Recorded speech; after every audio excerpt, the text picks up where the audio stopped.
एक बार बाबा नीम करौली को कहीं जाना था और अचानक से वो ट्रेन के प्लेटफॉर्म पहुँचे और जो टिकट कंपार्टमेंट में जो टीसी था उसने वो बाबा का बड़ा भक्त था, तो उसने बाबा को पहचान लिया और बाबा को एक सीट दे दी और बाबा बैठ के बातें कर रहे थे। कुछ ही दूर जाने के बाद में एक दूसरा टीसी आया, उसने देखा कि विदाउट टिकट है, इनके पास टिकट है नहीं, तो उन्होंने बाबा जी से उसकी बहस हो गई। तो उसने बाबा जी को क्या कहा कि चलो हटो, विदाउट टिकट आप ऐसे इस तरीके से बात करके जो है चलो निकलो चलो निकलो चलो यहाँ से, ऐसा करके स्टेशन पे बिठा दिया। अब स्टेशन जो था वो नीम करौली स्टेशन था, नीम करौली स्टेशन था।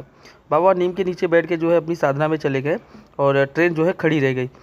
ट्रेन अब आगे बढ़ ही नहीं रही थी। लोगों ने जो उनके इंजीनियर थे वो सब आए, बड़ी ट्रेन को चेक किया, सब कुछ हो गया, ट्रेन को स्टार्ट भी कर रहे हैं, ट्रेन को जो है हरी झंडी भी दिखा रहे हैं, लेकिन ट्रेन आगे जाने का नाम ही नहीं ले रही है। अब सबका गुस्सा फूट गया कि इस तरीके से कैसे हो सकता है। सारे इंजीनियर सब चेक किए, लेकिन जो पब्लिक थी उन्होंने टीसी से कहा तूने बाबा से बहुत सिद्ध संत हैं, तो आपको बाबा से माफ़ी मांगनी चाहिए। तो वो माफ़ी मांगने को तैयार नहीं था, लेकिन जब आक्रोशित हुए सब तो उसने जो है डर गया और जो है बाबा के पास पहुंचा। अब बाबा को मनाना शुरू किया उसने। जैसे ही बाबा को कहा ठीक है, तो बाबा जी को उसने माफ़ी मांगी और बाबा जी को लाके फर्स्ट क्लास कंपार्टमेंट लाके जैसे ही ट्रेन में बिठाया और ट्रेन चल पड़ी। तो दोस्तों यही था नीम करौली स्टेशन का जो है, करौली स्टेशन जो था उसकी कहानी थी। एक दिन बाबा जो है अचानक कहीं जाना था उनको और वो जाते हैं, जो चादर की कहानी है उनकी, ये कहानी यहाँ से मिलती है। तो क्योंकि बाबा हर वक्त चादर ओढ़ते थे तो इसीलिए कहानी उठती है। फिर बाबा जी क्या होता है, चलते चलते चलते चलते एक अपने भक्त के घर पहुँचे। अब भक्त जो थे वो बुजुर्ग जो थे वो लोग थे, पति पत्नी थे, बुजुर्ग थे। अब वो उनके से मिले और उनसे कहा कि आज हम तुम्हारे घर रहेंगे, आज खाना और सोने का इंतजाम तुम्हारे घर होगा। अब भक्त जो है गुरु जी किसी के यहाँ जाते नहीं, और जब गए तो जो भी उनके घर में था, दोनों जो पति पत्नी मिलके उनको खाना खिलाया और इसके बाद में उनको बेड पलंग के ऊपर जाके सो गए और पति पत्नी नीचे सोए हुए थे। रात को अचानक जो है बाबा की तबीयत बिगड़ गई। बाबा जी करा रहे हैं, जो एक होता है ना जैसे बाबा जी कोई मार रहा हो, इस तरीके से जो है उनको पूरी रात जो है परेशान हुए। पति पत्नी उठे, लेकिन अब बाबा जी को जगाया कैसे जाए, इसलिए वो बाबा जी को जगा भी नहीं सकते, भाई गुरु को कौन जगाए।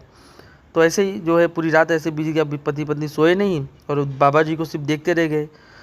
सुबह जैसे हुई बाबा जी ने वो जो चादर ओढ़ रखा था उस चादर को फोल्ड किया और दे दिए कि भाई इस चादर को तुम ले लो। और जैसे उनके हाथ में चादर दिया और चादर एकदम भारी था, तो उन्होंने कहा कि अब इसको ले जाके गंगा जी में जो है प्रवाहित कर देना। जब ये सुना तो उन्होंने कहा ठीक है कोई बात नहीं, जब गुरु जी का आदेश कौन मान सकता है। अब चादर हाथ में लिया और जो है दोनों पति पत्नी जो है चादर लेने के बाद में देख रहे चादर भारी था, तो वो लेके उसमें से आवाज़ भी आ रही थी, लोखंड की जैसे आवाज़ आ रही थी। तो वो जब गुरु जी ने खोला तो खोल के देखना नहीं है, तो वो ले जाके गंगा जी में उन्होंने जैसे गुरु जी ने कहा वैसे ही कर दिया। इसके बाद में कुछ दिन बाद में जो है उनका बेटा जो है, उस समय पे बांग्लादेश का वार चल रहा था, उस वार में उनका बेटे ने भाग लिया था। जब लौट के आया तो पति पत्नी से बात हो, अपने माता पिता से वो बात कर रहा था, तो उसने कहा कि इस तरह ऐसा हुआ था मेरे साथ में, मेरे सारे दोस्त जो मेरे ग्रुप में थे वो सब मारे गए, सिर्फ मैं बच पाया क्योंकि मुझे चारों तरफ से घेर लिया गया था और सबको गोलियां लगी, सिर्फ मैं बच पाया। तो पति पत्नी बड़े ध्यान से पूछते हैं कि अरे ऐसे कैसे हो सकता है। कहते हैं हाँ ऐसा हुआ था।